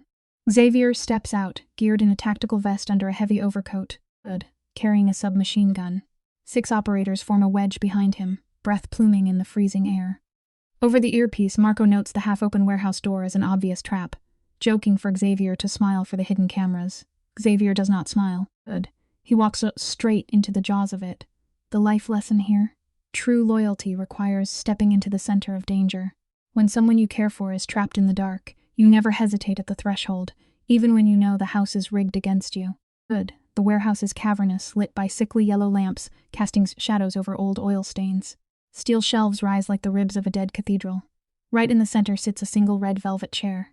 Elena Voss is bound to it, but her wrists and ankles are secured with heavy zip ties, tape sealing her mouth. Her clothes are ruined. But look at her behavioral state. Her eyes are wide, fully dilated, entirely alert. She hasn't dissociated. Xavier stops 20 feet away. Good. Instantly diagnosing the scene. He immediately recognizes the theatrical staging of a malignant psychopath. The life lesson here? Pay attention to the quiet warnings. When a situation is presented perfectly, when the bait is illuminated right out in the open, you are no longer the hunter, you are the prey. Good. You and I will unpack this case file together, starting with Victor Kane. He did not wait a single sunrise after Elena left the estate. A megalomaniac cannot tolerate abandonment. He dragged her from her escape route and displayed her as bait. Good. When his voice echoed from the rafters, greeting Xavier as a son, it was warm, paternal, and entirely synthetic. Xavier had not heard it in 15 years, yet his childhood conditioning held firm. Kane stood on the catwalk, flanked by 8 riflemen. But he was perfectly calm, radiating the cold serenity of a predator who holds all the cards, assuring Xavier the girl was safe. The lesson here is brutal but necessary. The people who claim to protect you the loudest are often the ones building your cage. Good. Kane demanded total submission, ordering Xavier to disarm and climb the stairs to discuss his father. It is a classic psychological tactic. Isolate the subject and strip their defenses. Xavier countered with a clinical trade. Give me Sophia, take Elena, and we walk. Kane only laughed, promising that the Marchetti bloodline would end tonight on this Brooklyn dock. But Xavier did not freeze under the pressure. He simply raised 3 fingers and dropped them. A calculated trigger. Good. The warehouse erupted into a cathedral of deafening gunfire and blinding muzzle flashes. 2 of Kane's men fell from the catwalk before they even processed the shift in dynamics. Sometimes, good. The only way to break a deeply entrenched cycle of manipulation is to burn the entire system to the ground. Good. Bullets tore through the air, chewing into concrete and steel shelving. I have seen men break under less stress, but these combatants exhibited profound dissociation. One of Xavier's men took a round to the thigh but simply dropped to his knees, still firing. Good. Xavier himself sought cover behind a steel column, coldly returning fire and clipping the catwalk railing. He forced Kane to retreat into the shadows, a narcissist fleeing when his grandiosity is punctured. Through the radio, Hawk's voice remained unnervingly cheerful, announcing his arrival under the enemy's position in 10 seconds. He and his 12 men emerged from the stormwater pipes with perfect, psychopathic timing. In high-stakes conflicts, the victor is rarely the strongest. Good. It is the one who can suppress their panic the longest. Good. Hawk's team breached the corroded service door, crashing into Kane's flank like a hammer through glass. 5 gunmen dropped in seconds. The rest surrendered, choosing self-preservation over loyalty. Above them, Kane's composure shattered. He cursed violently, his mask slipping as he retreated toward a smuggler's tunnel. Xavier recognized the escape route instantly, an old passage leading to a private boat. Yet, even as his men swarmed the stairs to pursue the kingpin, Xavier broke his sprint for one crucial moment. Good. He stopped at the velvet chair to slice Elena's bindings free. The lesson here is plain. A person's true nature is never revealed in moments of comfort, but in the split-second choices they make during absolute chaos. Good. We begin with the classic unraveling of a conspirator. Elena rips the adhesive from her mouth, her chest heaving in absolute panic. She begs Xavier to listen, her words tumbling out in a frantic confession. She admits to the ledger and the stolen funds. Good. She claims she just wanted to escape her father's shadow, that Victor was supposed to help her. Notice the total lack of accountability, a hallmark of the narcissist's enabler. Xavier feels no pity. He clinically hands his knife to Hawk, Good, ordering him to bind her ankles and leave her for the federal agents arriving in 10 minutes. As the heavy steel hatch slams shut across the warehouse, Xavier turns his phone flashlight on and sprints toward it. The lesson here is profound. Good. Betrayals built on greed always collapse under the weight of their own cowardice. 2 floors above the chaos, we observe a fascinating psychological resilience in the 8-year-old subject, Sophia. Gunfire erupts below like distant fireworks, yet she does not flinch. Trauma has conditioned her nervous system to expect violence. Instead, she methodically tests her nylon zip ties, bending her wrists exactly as she once saw a stage illusionist do. When the industrial plastic bites into her thumbs without yielding, she calmly adapts. Her dark eyes lock onto a table, holding a glass of warm milk on a saucer. Raised in the kitchens of a criminal empire, Sophia understands the unspoken language of servingware. Plastic for rough nights, paper for prisoners, glass for guests. Good. You and I must recognize this vital truth. Even in absolute darkness, humans find ways to communicate hope. Good. This choice of glassware was a deliberate deviation from the primary aggressor's protocol. Camila Kane, operating under the heavy shadow of a megalomaniac, left that glass like a clandestine note. It was a subtle rebellion, Good, placed exactly where a desperate child might find it.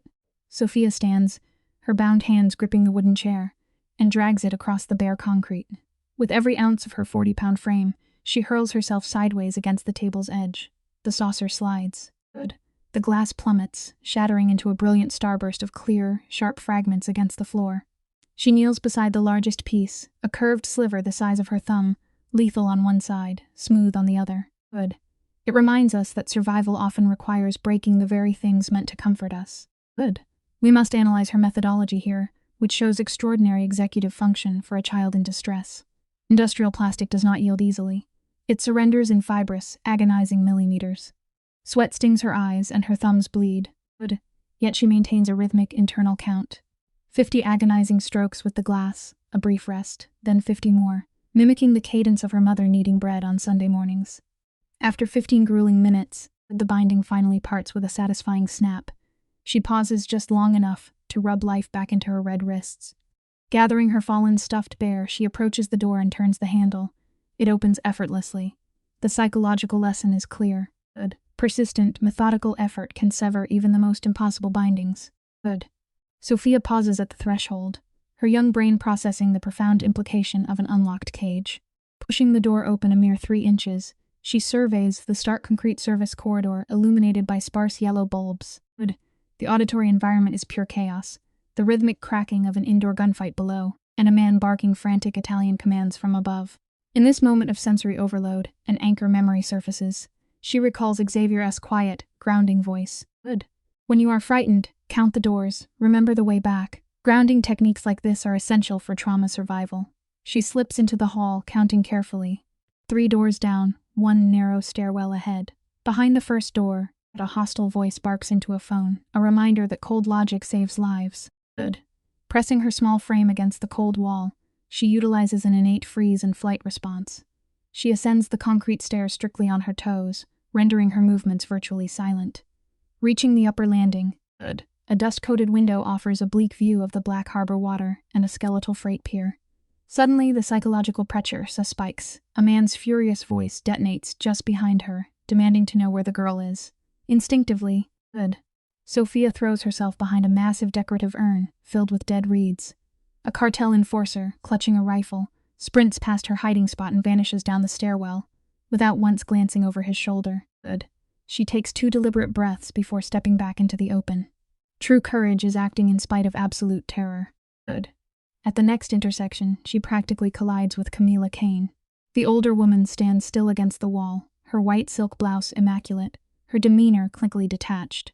To understand Camila is to understand the complex architecture of complicity. She quietly explains an old promise made to her mother. She would never harm a child, and tonight she can finally keep it. She instructs Sophia to push through the heavy steel door ahead and never look back.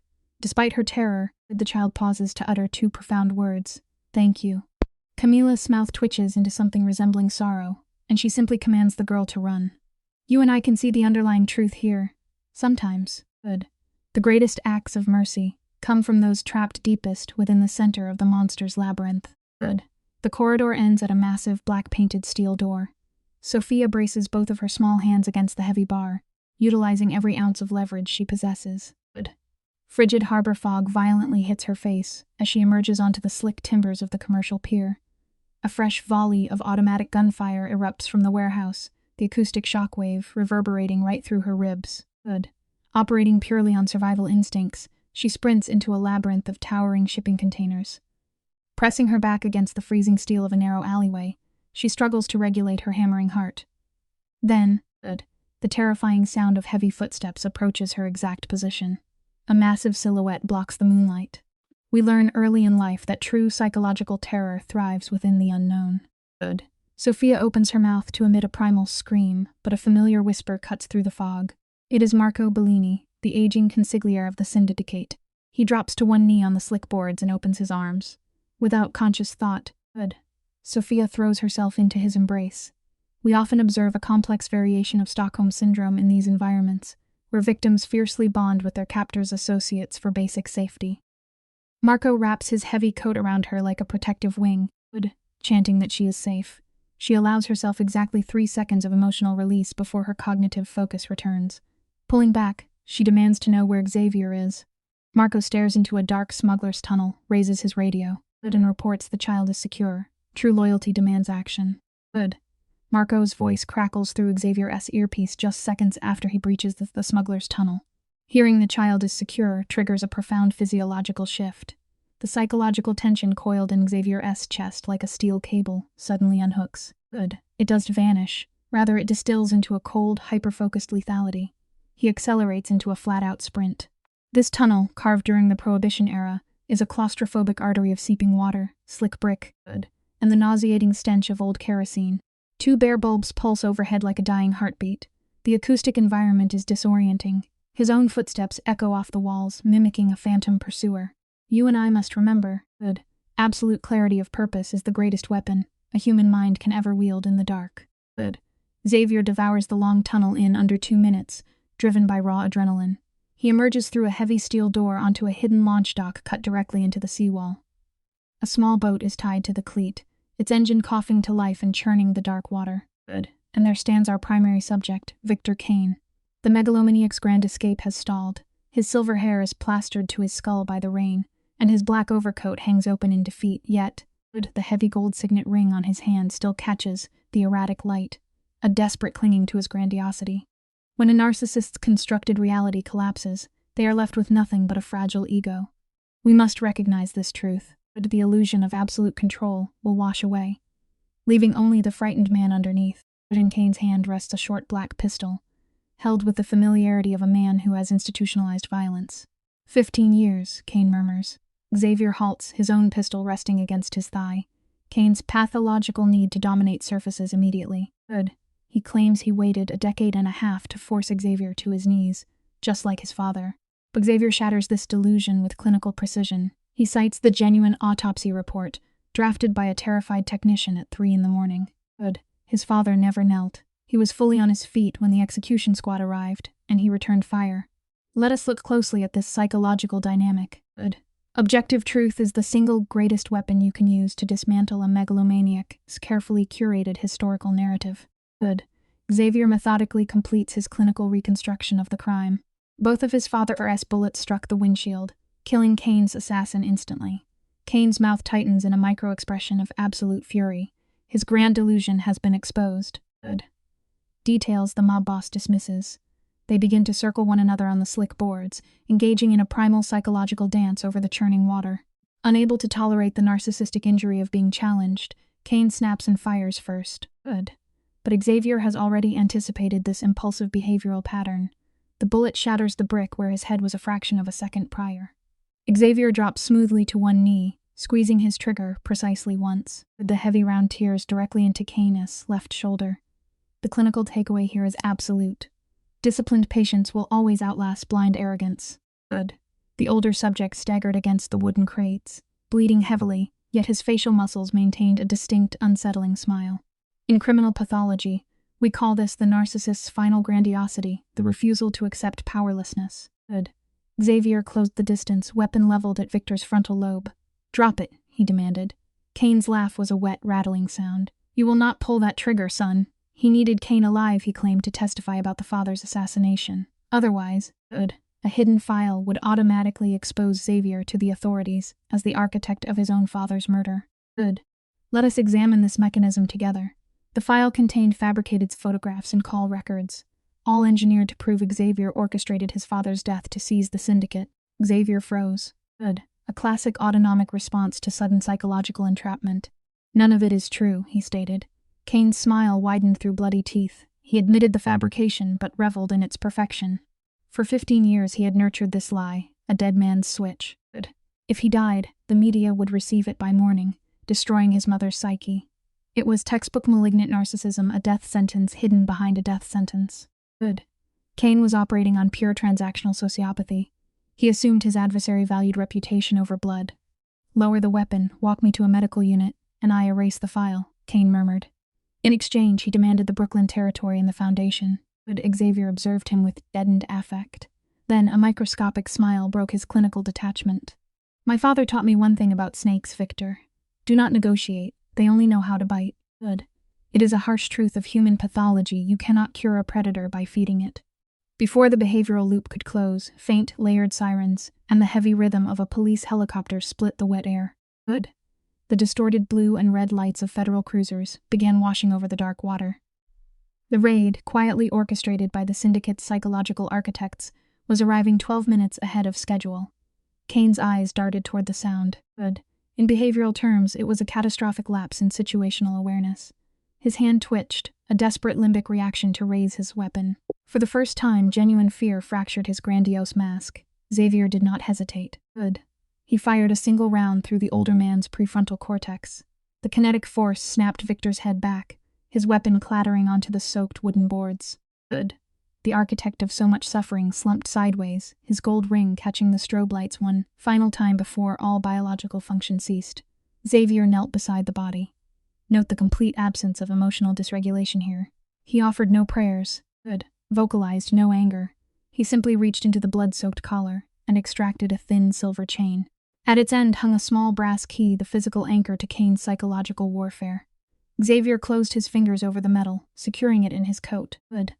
His heart rate likely never spiked as he turned his back on the corpse and walked methodically toward the city lights. Good.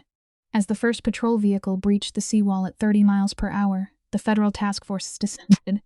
By the time officers stormed the warehouse, Xavier and his subordinates were already exhibiting perfectly compliant posture.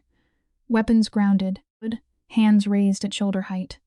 This is stress inoculation in practice, men who have rehearsed surrender until it becomes muscle memory, completely suppressing the instinct to fight or flee. Good. The psychological groundwork had been laid an hour prior, through calculated confessions. By the time federal boots hit the concrete, the syndicate's manufactured narrative was already a living, breathing entity. Good. You and I have seen this kind of reality distortion before. The official framework was utterly bulletproof. The narrative stated that Victor Kane abducted an 8-year-old to extort a foundation. Xavier merely pursued the kidnappers to effect a rescue. Good. The gunfire? A chaotic dispute among Kane's own disorganized men. Victor's fatal wound was attributed to friendly fire. The child was secure, the mother unharmed, and Xavier remained the stoic protector. By dawn, the authorities had internalized this fiction as absolute truth. Meanwhile, Elena Voss surrendered completely, led away by federal agents without attempting a single manipulative counterplay. Good. We can observe the complete spectrum of acute stress responses in the conspirators. Elena capitulated instantly. By 8 a.m, sitting in a cold federal interview room, she was already trading names and hidden accounts for her own survival. Good. Sebastian chose flight, apprehended in the first-class cabin of a plane bound for Frankfurt. Daniel Cross, entirely governed by his amygdala, chose a suicidal fight response. He fired blindly at the entry team and was eliminated on his own kitchen floor. Good. When the wire report of his death crossed the desk, Marco processed the data without a single flicker of human empathy. Good. At 11 a.m, Camila Kane walked into the enemy stronghold completely unguarded. No security detail, just a leather bag and a manila envelope. The matriarch, Donna Lucia, received her in the estate's private chapel, a neutral zone strictly isolated from their usual predatory business. Camila sat on the wooden pew, her posture radiating profound psychological exhaustion. The chronic stress of living with a malignant narcissist had finally hollowed her out. "I am tired," she confessed into the quiet room. "I have been tired for a very long time. I would simply like to disappear from this life." Good.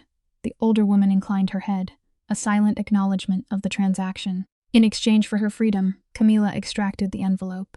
It held the operational nucleus of her husband's empire, a single notebook, bank routing numbers, and the brass key to his political influence. She was surrendering every asset, every corrupted official, the entire structural hierarchy. "I have no children, and I have absolutely no patience left," Camila stated. "Take it all."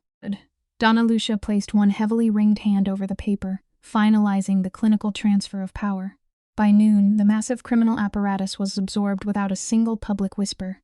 The environment shifted back to the domestic, though scarred by recent trauma. Inside the massive dining hall, morning sunlight illuminated an eerie quiet. Little Sophia sat exactly where the syndicate boss had operated days prior. A cup of hot cocoa and perfectly cut toast sat before her, prepared by Donna Lucia, a woman who had not served another human being in 3 decades. This nurturing act was a fascinating disruption of her usual authoritarian profile. Maria stood behind the chair, weeping uncontrollably into her daughter's clean pink cardigan, completely overwhelmed by the sudden physical release of maternal terror. Stick with me, this is where the established behavioral patterns fracture. Xavier stepped into the light, his physical form bearing the blunt force trauma of the night. A butterfly bandage on his jaw, bruised tissue under his eye. The weapon was permanently gone. Before anyone could process his arrival, the child moved. Sophia crossed the marble floor rapidly and locked her arms around his waist, pressing her face against his stomach. Xavier paralyzed. In 37 years of a purely predatory existence, this apex enforcer had never experienced unconditional physical affection. His neural pathways simply short-circuited. It proves a fundamental truth. Even the deepest trauma can be pierced by unearned innocence. For 3 full seconds, his hands hovered in the empty space above her small shoulders. It was the hesitation of a subject trying to recall a dead language. Slowly, clumsily, he lowered his guard. One large palm rested on the back of her head, the other wrapped around her shoulder blade. From the doorway, Donna Lucia covered her mouth, witnessing a profound psychological anomaly. Then, Marco entered, seamlessly pulling them back to cold operational reality. The stolen foundation funds had been fully recovered, and $5 million from the liquidated Kane assets had been permanently injected into the orphanage's endowment. Xavier looked at Sophia, noting his father would be proud. He tilted her chin, meeting the serious gaze that had pierced his emotional armor. Clinically speaking, the child acted as an anchoring mechanism, pulling him back from pure antisocial detachment. 6 months later, autumn consumed the Marchetti estate. The maples burned red, the fountain was drained, and the bonsai tree was safely moved indoors, tended to by Sophia's careful hands. The physical environment mirrored the psychological stabilization of the family, right down to Maria Romano, leaving her hidden role as the night cook. It proves a quiet truth about human resilience. After severe trauma, Healing always begins in the smallest, most mundane routines we build for ourselves. Good. Let us consider the long-term aftermath of survival together. Constance retired after decades of service, leaving Maria to take over the kitchen. Maria now wore an embroidered uniform and carried the brass keys to the pantry. Yet she still cried in secret. Good. As a behavioral analyst, I recognize this, the delayed emotional processing of chronic stress. The tears were no longer born of terror, but of profound relief. Meanwhile, Sophia was enrolled at St. Catherine's Academy, her expenses quietly funded by the Marchetti Foundation. The blood money was washing itself clean through the education of an innocent child. It leaves us with a final unsettling lesson. True security is rarely ever pure. Good. It is almost always built directly on the buried sins of the past. Good. Every morning, the young subject Sophia carried a battered cloth bear to school. Donna Lucia had sutured its torn belly with mismatched fabric, a physical symbol of psychological repair. But the most fascinating behavioral shift belonged to our primary subject, Good. Xavier. Practically overnight, the mob boss exhibited a complete pivot. He quadrupled the orphanage funding and returned to Mafia for the first time since his father died. Clinically, Xavier was restructuring his criminal empire. Good. He dragged his syndicate away from street violence and forced them into lawful real estate along the East River. The older members despised this, clinging to their primitive aggression. Yet the lesson here is clear. Good. True rehabilitation begins the exact moment we choose to heal the damage we have caused. The operatives adapted to the positive reinforcement of thicker pay envelopes and zero wiretaps. Now observe a critical interaction between our subjects inside the library. Xavier sat reading The Little Prince aloud, while Sophia exhibited classic attachment behavior, resting against her repaired bear. As an analyst, I watched for the breakthrough. It arrived when Sophia asked a direct question. Mr. Xavier, if you had listened to me at the dinner, would the bad things never have happened? A typical narcissist would deflect or gaslight the child. Instead, Xavier paused. He processed her inquiry with genuine cognitive empathy, admitting that most of the violence could have been avoided. Taking absolute accountability is the first brutal step toward lasting behavioral change. You and I are going to unpack his response, because it reveals a staggering psychological evolution. Xavier confessed his ignorance taught him a necessary lesson. He realized the smallest person is often the strongest. And active listening requires far more discipline than barking orders. Looking at the girl, physical stress markers showing in his graying hair, he redefined his core belief system. Family, he stated, is not a biological absolute, but the person who steps between you and a bullet. Sophia absorbed this and offered her own clinical observation. She told him that even when nobody believes you, objective truth remains the truth. The lesson we must carry with us is vital. Our most profound wisdom often comes directly from the vulnerable voices society tells us to ignore. Observe the collateral healing in this environment. In the shadows, Donna Lucia wiped a tear, witnessing the rupture of generational trauma. Later, Xavier stood by the window, analyzing the yard. Sophia and Maria were running through autumn leaves. Notice Maria's reaction. She was laughing, a profound release from a psyche locked in survival mode for years. Sophia's laughter joined hers, devoid of the hypervigilance typical of traumatized children. Xavier processed this. He realized this frequency of unburdened joy had not echoed in his compound for 30 years, not since his father was alive. The diagnostic takeaway is powerful. When one individual in a toxic system chooses to break the cycle of violence, the emotional healing naturally ripples outward to everyone they touch. Marco, an enforcer, entered the library holding a dossier. Xavier looked at the files, then back to the yard. He told Marco to leave it until tomorrow, stating that tonight he just wanted to be Xavier. In that exact moment, he shed his megalomaniac kingpin persona. Marco retreated silently. As an analyst reviewing this case file, I leave you with this evaluation. Objective truth never requires a powerful vessel to be valid. A little girl holding a transitional object saw the moral rot that a room full of sociopaths actively repressed. The individual who triggers our deepest cognitive restructuring is rarely who we expect. It is often the innocent person who steps into our destructive orbit, risking their survival to force us to evolve. The prescription for your life is simple. Pay close attention to the quiet voices. Analyze the behavioral patterns in your own life before the psychological damage becomes irreversible. If this clinical breakdown provided value, please leave a like, share this analysis with someone who needs a shift in perspective, and subscribe for more case files. I want you to engage your memory in the comments. Have you experienced a phase where your reality was denied, Yet the objective truth surfaced anyway. Has an unexpected protector ever shielded you from severe harm? Good. I review every comment to understand your journeys. I wish you a profound sense of mental stability, peaceful days, and a home filled with the unfiltered laughter Sophia brought back to a dangerous Mafia compound. Until we open our next psychiatric file. Good. Protect your mind, protect the people you love, and goodbye. One of the strongest lessons from this story is that wisdom does not always come from age, wealth, or power. Sometimes the truth comes from the smallest voice in the room. Sophia was only 8 years old, holding a worn teddy bear and wearing a simple pink cardigan, but she saw what powerful adults refused to notice. She noticed danger. She remembered details. Most importantly, she had the courage to speak. In real life, adults often underestimate children. We may think they are too young to understand serious matters, too emotional to be trusted, or too small to be heard. But children often observe the world with honesty. They notice changes in behavior, expressions, and small details that adults ignore because of pride, fear, or social pressure. Xavier's biggest mistake was not that he was poisoned. His mistake was that he cared more about appearances than truth.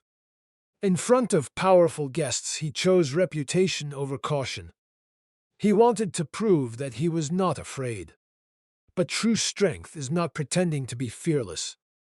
True strength is knowing when to stop, listen, and admit that someone else may be right. This story teaches us that education begins with listening. Parents, teachers, and leaders must create safe spaces where children can speak without fear. A child who tells the truth should not be mocked, silenced, or punished.